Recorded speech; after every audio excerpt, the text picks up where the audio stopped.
Udahlah Ruben. Udahlah Ruben. Tolong mainin anak-anak muda aja lawan Chelsea. Udahlah Ruben. Tahu banget panggilan Ruben.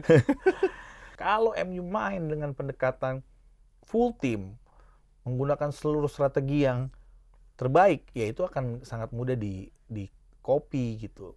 Akan sangat banyak insight yang didapat oleh Spurs dari pertandingan itu gitu. Nah, ini yang harus dihindari juga secara taktikal. Jadi kalah lawan Chelsea lebih baik buat MU untuk bisa dapetin kemenangan lawan Spurs. Bahaya nih Bang DJ, bisa-bisa Inter kelolosan semua. Tadinya treble gagal, udah sekarang tinggal double kan. Liga Champions Liga bisa-bisa nih lolos dua-duanya. Prediksi gua karena secara matematis hitungan gua Napoli akan jauh lebih lancar, dan ini secara semesta juga ya Dev ya. Napoli abis ini akan main lawan Parma. Parma benar. Menurut gua praktis akan lebih mudah lah. Karena Parma juga tim dengan rank posisi yang juga nggak ideal. Iya. Setelah itu, dia akan ngadepin Cagliari di kandang. Kayaknya sih bau-baunya sih, Napoli akan pesta di Naples. Tapi balik lagi yang gue mention, sepertinya semesta juga sudah memberikan garis. Sepertinya Napoli akan berpesta di Naples di matchday terakhir. Begitu.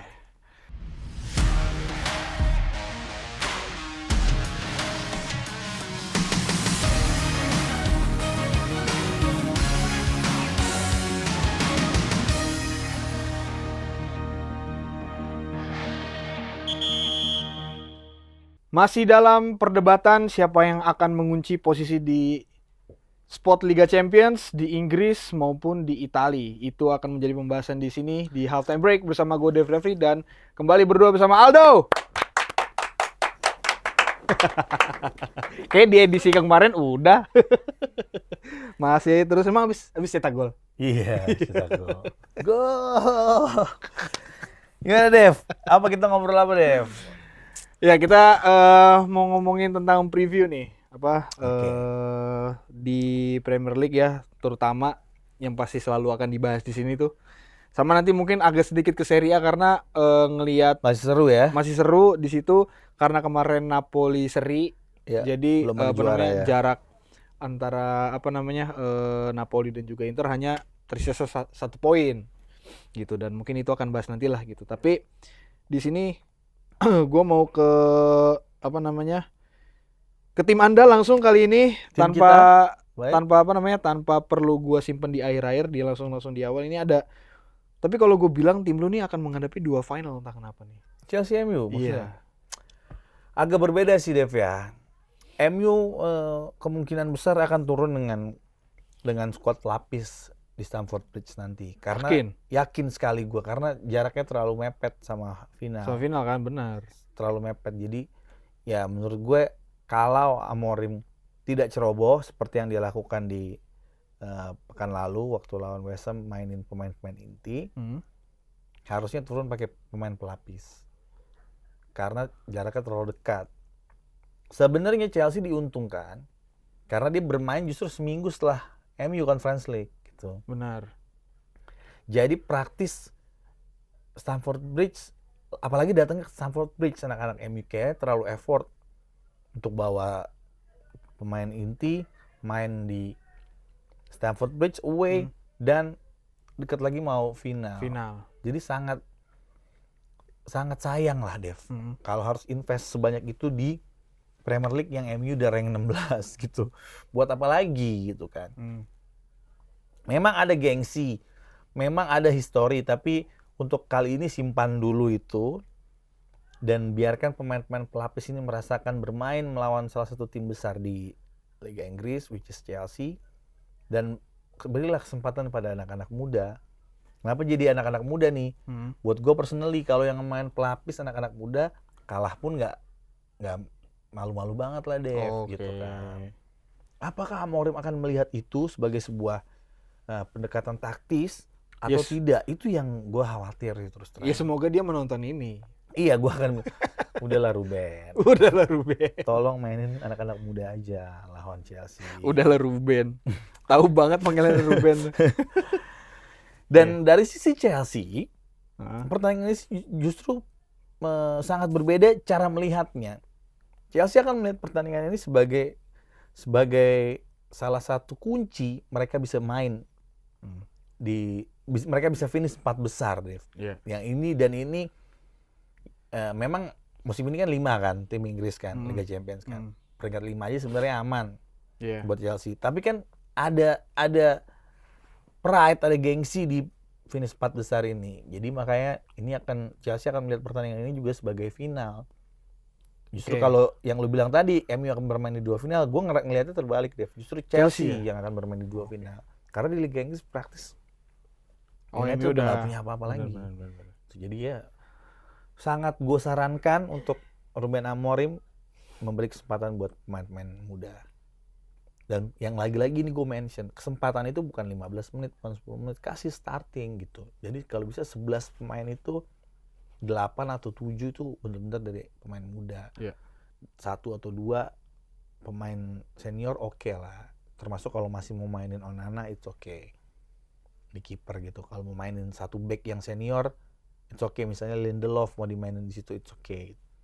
Di tengah misalnya kan kalau dia mainin Bruno atau Casemiro sangat sayang sekali. Tapi kalau dia mau taruh Ugarte di situ masih visible. Atau misalnya di fullback kiri dia bisa mainin Luke Shaw. Nah itu mungkin opsi-opsi yang bisa ditempati oleh pemain senior. Mungkin itu. Sisanya mungkin bisa pakai pemain pelapis. Iya sih, gue juga melihat dari sisi Chelsea-nya ya terutama ya gitu. Maksudnya ini merupakan salah satu match yang bukan ini udah mau nggak mau udah wajib menang untuk mengunci posisinya Chelsea untuk bisa main di Liga Champions ya gitu. Walaupun tetap harus melihat ini juga sedih sih bilangnya sebenarnya ya harus lihat hasil dari terutama dari Aston Villa ya. Betul. Ini Aston Villa nanti bakal ketemunya Spurs. Sama. Jadi mana Spurs juga sama kayak MU posisinya. Nasibnya juga sama kayak MU, pasti ya mau nggak mau akan dilepas dan kemungkinan besar ya Aston Villa yang akan menang di sini dan kemungkinan Villa akan menang. Kalau Villa berhasil menang otomatis poinnya akan menyalip Chelsea dan kalau Chelsea nggak menang ya udah maksudnya. Jadi sama-sama harus menang, wajib menang dua tim. Iya makanya Chelsea ini harus bisa benar-benar menang di sini apapun yang diterapkan oleh Enzo Maresca mulai dari pemain dari starting line up yang dipasang mulai dari gaya bermain atau pendekatan cara bermainnya juga harus benar-benar kudu diperhatiin sama sebenarnya nggak sulit buat Chelsea untuk golin lawan United harusnya di Stamford Bridge di kondisi kayak gini seperti ini. Ya semua tim bisa golin lawan MU gitu ya. Ini tapi tantangan buat anak-anak Chelsea. Gue yakin kalau yang MU main dengan pemain pelapis dan Chelsea bermain dengan pemain inti, United akan tumbang di Stamford Bridge. Karena kan beda dengan 10 tahun lalu misalnya 15 tahun lalu zamannya Fergie di mana pemain pelapis sama pemain inti tuh MU tuh hampir sama baiknya gitu. Kalau sekarang kan gapnya sangat jauh ya. Gue rasa kalau itu yang dipilih Ruben Amorim dalam menghadapi Chelsea, which is very good menurut gue akan dorong itu untuk dilakukan, yaitu akan menguntungkan Chelsea harusnya. Ditambah Newcastle juga on the other hand menghadapi lawan yang nggak mudah juga, Arsenal kan. Jadi buat Arsenal ini pertandingan penting, buat Newcastle apalagi. Jadi siapa tahu Chelsea bisa nyodok dengan pertandingan lain yang juga cukup serius ya. Iya. Tapi gue masih mau ke di MU sama Chelsea dulu nih. Berarti lu maksudnya udah cukup terima dan lego lah ya kalau misalkan nanti udah. Oke lah. Chelsea menang gitu. Udah lego. Jangan gitulah, nanti gue tinggi nih. Enggak apa-apa lah, Dev. Kita nyumbang 3 poin lah. Kita menderma 3 poin. Soalnya gue melihat biarpun MU fokusnya udah bukan di Premier League gitu, tetap maksudnya as a big clubs gitu kan. As dari sejarah ya ini 2 tim besar yang sekali adu jotos tuh lumayan nggak bakal dilepas lah match ini gitu. Makanya ini kan the real Big Six kan. Iya. Kalau ngomongin Big Six di Liga Inggris kan yang tradisionalnya kan MU, Liverpool, Chelsea, Arsenal, Spurs sama City kan. 6 kan Big Six. Jadi ya sebenarnya setiap kali ke-6 tim ini bentrok mereka akan main habis-habisan. Hmm. Tapi kan secara taktis nggak kayak gitu hari ini. Ada timeline yang harus dijaga oleh United, apalagi dia main di final Iya. lawan tim yang juga udah tahu dapurnya, Oke. Tottenham Hotspur. Kalau MU main dengan pendekatan full team, menggunakan seluruh strategi yang terbaik, ya itu akan sangat mudah di copy gitu. Akan sangat banyak insight yang didapat oleh Spurs dari pertandingan itu gitu. Nah, ini yang harus dihindari juga secara taktikal. Jadi kalah lawan Chelsea lebih baik buat MU untuk bisa dapetin kemenangan lawan Spurs. Di statement dari fans MU di lebih baik menang lawan Chelsea. Berarti kalau nanti kalah udah nggak apa-apa ya? Nggak apa-apa. Dibantai juga nggak apa-apa ya? 13-0? Nggak sampai. Nggak sampai. Nggak sampai. Itu merendah untuk meroket. Ya kan? Tapi ya tetaplah gitu. Maksudnya walaupun lu bilang kayak gitu, gue masih tetap menganggap bahwa match ini Ya itu tetap big match. match penting juga buat Big Manchester match. United. Gue juga nggak mau kasarnya merendahkan lah MU di kondisi yang kayak gini juga. Betul. Ya maksudnya ketika nanti udah di atas lapangan apapun bisa terjadi gitu. Walaupun Betul. nanti lu bilang banyak yang diturunkan itu pemain-pemain muda atau pemain-pemain lapisan lah gitu. Yang kemarin nggak pernah dipakai, siapa tahu bisa berbuat banyak juga nanti ketika lawan nggak ada Chelsea yang kan tahu nggak ada yang kan. tahu. Iya, Yang benar. penting Chelsea bermain dengan mode serius gitu. Jangan Benar. sampai Chelsea nganggep MU ini anggap remeh. Ini yang penting kan. Tapi kalau lo ngelihat ini kan ternyata kalau gue ngelihat di schedule MU bermain di final duluan ya dibandingkan Duluan itu juga Conference League sama Champions League sama gitu. Champions League. Jadi Chelsea lawan MU itu hari Sabtu nanti tanggal 17. Hari Rabu udah bentrok. Ya kan tanggal 22.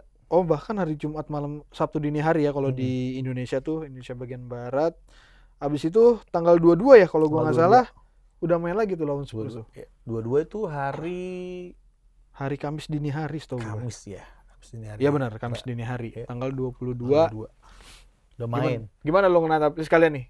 Prediksi nih karena waktunya jaraknya nggak jauh. Nah, Ngeliat final gimana lo, Mas Aldo? ya memang yang harus dilakukan MU adalah bermain habis-habisan di final. Jadi dia habisin di situ. Dengan stok pemain yang juga seadanya. Kan Yoro kemarin cedera, mudah-mudahan masih bisa main. Ya, MU harus main sejak awal adalah pegang bola dan menyerang gitu. Karena kalau ngeliat Palace kemarin, dia main dengan pendekatan itu, bermain terbuka menyerang, Spurs kerepotan juga. Nah, masalahnya dari pertandingan yang sebelumnya Spurs selalu bisa unggul dari United. Nah, ini bener-bener sama-sama sama-sama sulit lah. Tapi buat United, istilah gue nih Dev, it's too good to be failed gitu. Jadi MU udah unbeaten di Europa League, nggak ada yang ngalahin, satu-satunya tim. Benar. Ya kan musim ini. Chelsea aja sempat kalah di Conference Chelsea League. kalah. MU udah unbeaten gitu. Terus MU juga kalau kita ngomongin basis fans club, ya jauh lebih besar lah dari Spurs gitu. Benar. Kan. Ngomongin Eropa, DNA Eropa MU lebih besar. It's too good to be failed gitu buat United kali ini. Dia harus menang gitu. Dia main di Bilbao. Bilbao itu waktu MU mau away pertama kali di Twitter resminya nge-tweet welcome to hell buat United kan. Si Bilbao tuh. Bilbao nge-tweet Oke. gitu. Dan dia lupa kalau neraka itu penghuninya setan merah ya kan. Ya kan? Sehingga dia dibantai 0-3 ya kan. Malah ngundang penghuninya. Ya kan? Nah, jadi atmosfer ini juga akan lebih menguntungkan United gitu. Iya. Jadi gimana ya, gue ngelihatnya ya, Dev. MU itu perjalanannya menuju final ini sangat bombastis lah. Kalau dibandingkan Spurs yang tenang-tenang aja, tahu-tahu sampai final gitu. Kalau Spurs menang, ya sangat baik untuk Spurs. Tapi itu cuma baik buat Spurs aja gitu kan.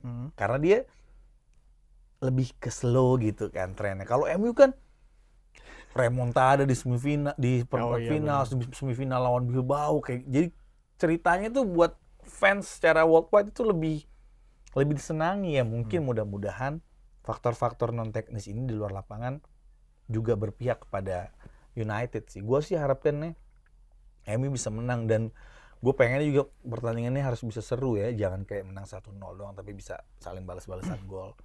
Itu yang gue harapin sih. Dan emang yang tergolong, kalau dilihat dari trennya ini ya, tergolong memang MU ini melawan tim-tim yang sebenarnya maksudnya waktu itu ketika ketemu sama MU itu tim-tim yang kayaknya nih bisa Favorit juara. favorit benar. Iya. Mulai dari Sociedad, Sociedad ketemu Lyon, pertama, ketemu Lyon. Terus ketemu Bilbao. Bilbao kan kalau menang main di kandang dia final. Bener, Gimana bener. nggak favorit? Sementara Spurs di situ kalem-kalem aja. Ya sebenarnya sih ketemu tim-tim yang punya nama juga. Cuma Iya, maksudnya tapi nggak sebesar itu. nggak sebesar tim-tim yang ketemu sama MU sih sebenarnya. Iya, harus diakuin itu. Iya benar-benar. Nah, apakah itu jadi keuntungan buat Spurs? Gue nggak tahu ya. Menurut gue sih nggak. Secara mentalitas MU udah lebih teruji kan menghadapi final ini. Dia udah ngalahin tim-tim yang tadi kita bilang Iya, favorit juara juara gitu. di Eropa kan benar. Udah ditumbangin gitu. Kenapa satu-satunya ini tinggal Spurs dari Liga Inggris, kenapa nggak bisa kita kalahin juga gitu? Kenapa United nggak berpikir kayak gitu? Ya we'll see. Ini akan jadi seru sih.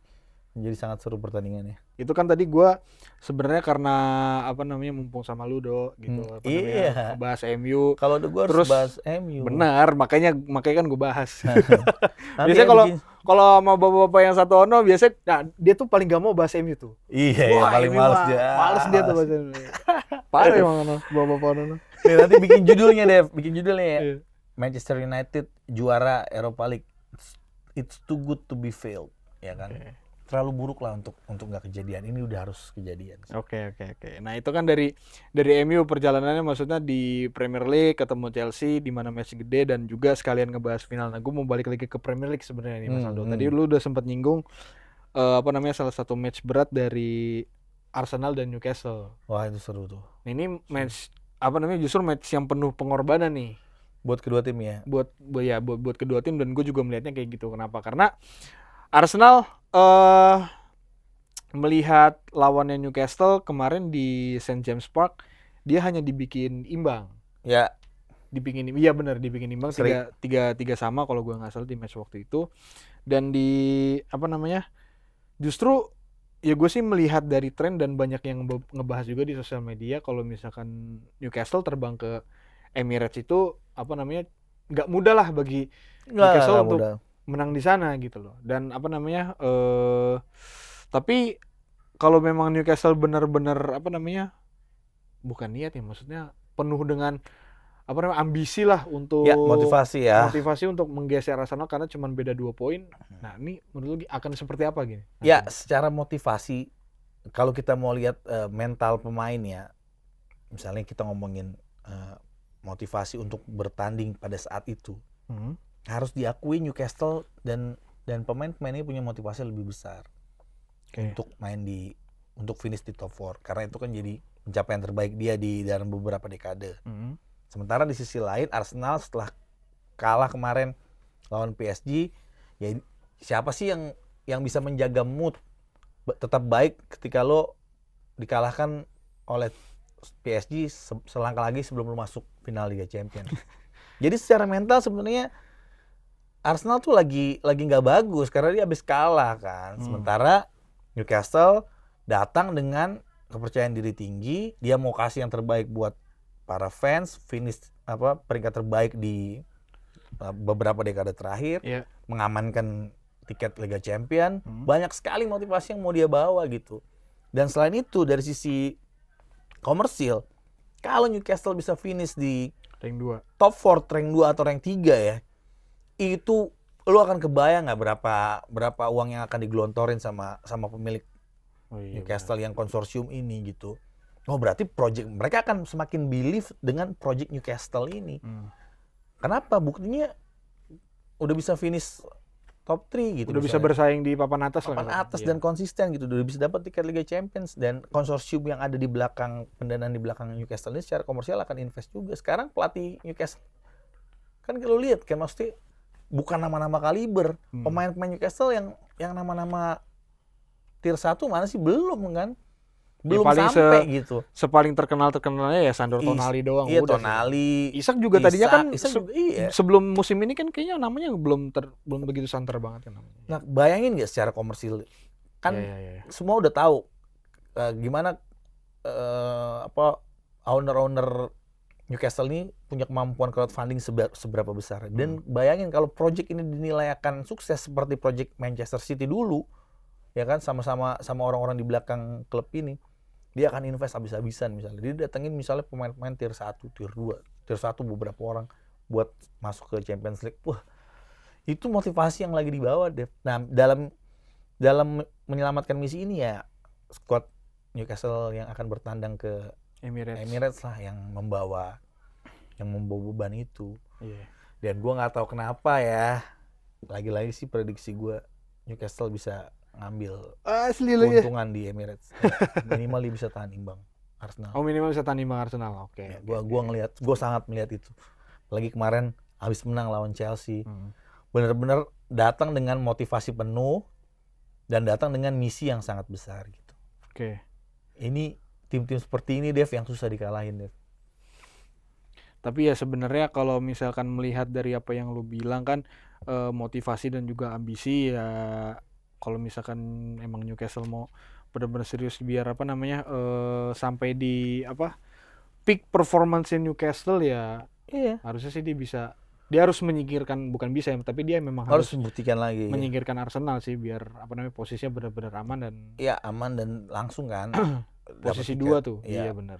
Dan kalau ini beneran terjadi, wah, bukan nggak mungkin musim depan dia jadi Prestasi. contender. Bener. Wah, Bener lah, bukan nggak lu mungkin. udah bilang contender nih. Ya, gue yakin kalau misalnya Iya. dia berhasil finish peringkat 2, Hmm. itu akan digelontorin banyak uang untuk Hmm. transfer ya, baik dari sisi pelatih mungkin atau dari sisi pemain. Dan kalau itu kejadian, Newcastle punya pemain-pemain tier A, 2 atau 3 pemain nambah ke squad dia yang hari ini sudah sangat baik itu, dia bisa jadi contender musim depan, Dev. Oke. Jadi kita nggak perlu kaget kalau misi ini berhasil, karena balik lagi ada tuh istilah sepak bola itu nggak bisa dibeli. Ya faktanya sekarang Ya sekarang udah trofi itu dibeli Iya. semua, proses-prosesnya udah karbit semua, invest, mau duit invest gede-gedean lah ya, ya. duit gede-gedean, klub tiba-tiba berubah wajah. Benar. Yang wajah kesuksesan yang paling kita kenal ya adalah Manchester City saat ini. Oke lah. Soalnya di apa namanya gue ngelihat di akhir pekan nanti tuh match yang mungkin bisa gue bilang cukup apa namanya penting dan cukup krusial lah bagi posisi yang menentukan mereka ya. Sangat menentukan. Dua match Jangan itu. lupa juga, Dev, Hmm. Newcastle ini bukan kayak City dulu, tim yang nggak punya supporter terus diinvest, supporter datang. Newcastle ini secara Oh iya. tradisional Supporternya gila. udah gila bener. Salah satu yang paling besar juga di Benar. Inggris. Dan Iya. ini juga modal yang harus dipikirin sama klub. Bayangin nggak ini klub finish posisi 2, kan basis supporternya pasti naik kan. Bayangin secara komersil nih, kita hitung-hitungan secara komersil aja, penjualan jersey, merchandise dan lain-lain itu tuh udah bakalan meroket. Itu udah pasti, Dev. Itu udah pasti, dan itu udah jadi semacam apa namanya template berbisnis sepak bola hari ini di Eropa. Ya kayak gitu bisnis sepak bola. Datengin pemain bintang, merchandise ya. Iya. Nah, ini basis supporternya udah ada nih, marketnya udah ada nih gitu. Dan Newcastle punya semuanya gitu. Ya gue pikir gue sih percaya sama project ini. Project Newcastle. Oke. Ya kurang lebih begitulah yang pengen apa namanya gue bahas sama lu tentang Premier League nih. Tapi kan ternyata di tanah luar ada yang balik ke sengit lagi nih. Sengit Bahkan banget di ini. sisa 2 pertandingan terakhir nih yang biasanya kan apa namanya yang biasa duduk di sini si Bapak Ono kan suka ngomentarin klub lu nih. Ya, nah sekarang gantian nih. Ya, Gimana Bang lu DJ, ngeliat disebut? Oke. Gue tahu lo Interisti kan. Iya, ya, benar. Cuma ya ini kalkulasi gue aja ya. Jadi kan sekarang posisinya Napoli unggul 1 poin. Benar. Dari Inter. Beruntung banget buat Inter. Napoli gagal menang kemarin. Iya. Dan itu sebenarnya sangat apes, sangat sial banget buat Napoli kalah karena kan kecolongan kan di akhir. Nah, kalau kita ngelihat beban ngelihat beban tim ini, bebannya sangat berat ada di Inter. Next match dia harus lawan Lazio. Benar. Lazio sekarang posisi 5 poin 4, sama poinnya sama posisi 4 Juve. Jadi Lazio akan berjuang mati-matian juga untuk ngamanin tiket Untuk ke Eropa ya. Liga Champions. Liga Champions benar. Jadi dia mau fight abis-abisan. Bentar, tetap Serie A Inter. tuh 5 atau 4? 4 Serie A. Oh, masih 4. Jadi 4 tiket. Oke. Sekarang kan posisinya Napoli, Oh iya benar. Inter, Atalanta sama Juve. peringkat Juve. 4. Nah, Lazio ini di peringkat 5 dengan poin yang sama dengan peringkat 4 Juve, Iya, benar, which is benar. Juve. Dan besok mereka akan bentrok dengan Inter. Oh iya, berat. Lu bayangin nggak? Yang satu punya motivasi buat ngamanin tiket Liga Champions, yang satu lagi mau juara gitu. Iya. Oke, sama-sama punya motivasi besar. Tapi Inter kan masih punya match nanti di final. Itu juga beban tersendiri. Jadi bahaya nih Bang DJ. Bisa-bisa Inter kelolosan semua. Tadinya Iya. treble gagal, udah sekarang tinggal double kan. Liga Champions, Liga bisa-bisa nih lolos dua-duanya. Prediksi gua karena secara matematis hitungan gua Napoli akan jauh lebih lancar, dan ini secara semesta juga ya Dev ya. Napoli abis ini akan main lawan Parma. Parma benar. Menurut gua praktis akan lebih mudah lah, karena Parma juga tim dengan rank posisi yang juga nggak ideal. Iya. Setelah itu dia akan ngadepin Cagliari di kandang. Kayaknya sih bau-baunya sih Napoli akan pesta di Naples. Itu ya. Iya Bang ya. Jadi gimana buat Bang DJ? Iya Bang, sabar ya Bang ya. Ini prediksi gua Napoli akan jadi ini semesta ya Dev. Lo lihat ya. Inter Semesta itu. dia. Udah bilang semesta. Inter itu main terakhir, match terakhir dia Lawan Como. away. Away ke Como. Away dia. Benar. Napoli main terakhir Di kandang. di kandang. Hmm. Kebayang nggak lo yang akan pesta lebih meriah di mana? Publik iya, Naples lah. Kalau kita ngelihat cocok logi itu kan. Napoli main di kandang, ya kan. Besok lawan Parma menang, katakanlah Inter lawan Parma, lawan Lazio menang juga. Terus Iya. sama-sama ketemu match terakhir. Inter itu lawan Como away kan. Away. Sementara Napoli main kandang lawan Cagliari. Cagliari. Bayangin nggak lo? Itu di stadion itu gemuruhnya kayak gimana? Benar. Dan Napoli jangan lupa lo dia nggak punya PR Liga Champions. Iya nggak punya apa. Udah fokus di ini. Sementara di Inter tanggal 1 Juni masih main masih main benar. lawan PSG yang udah juara. Apalagi Iya. PSG tinggal sekali lagi main kalau nggak salah di Paris. Dia tinggal sekali lagi main. Dia udah juara posisinya. Itu pemainnya udah tenang-tenang semua tuh. Tapi kan ya ini sepak bola ya, segala hal bisa Benar. terjadi. Kadang di sepak bola itu seperti tim-timnya seperti semakin ditekan, semakin mentalnya semakin tinggi. Nah, we'll see Inter bisa nggak melihat itu gitu. Faktor pelatih Simone Inzaghi juga dekat dengan Lazio, mungkin dia punya banyak insight di dalam kepalanya untuk gimana cara ngadepin Lazio. Mungkin ini jadi advantage buat Inter, tapi Lazio juga punya motivasi yang nggak kalah besar sih. Iya benar. Makanya itu adalah final juga buat Inter. Lawan Lazio nanti ya. Lawan Lazio Iya, nanti benar. itu pembuktian lah buat Inter, itu benar-benar sangat menentukan langkahnya dia. Dan lo kebayang nggak kalau misalnya Inter kepleset lawan Lazio, itu kan secara Udah. mental langsung kolaps tuh ya kan, klub Udah, itu kan. iya. Ya kan? Nah, kekalahan lawan Lazio ini akan mewarisi kebimbangan di final kan.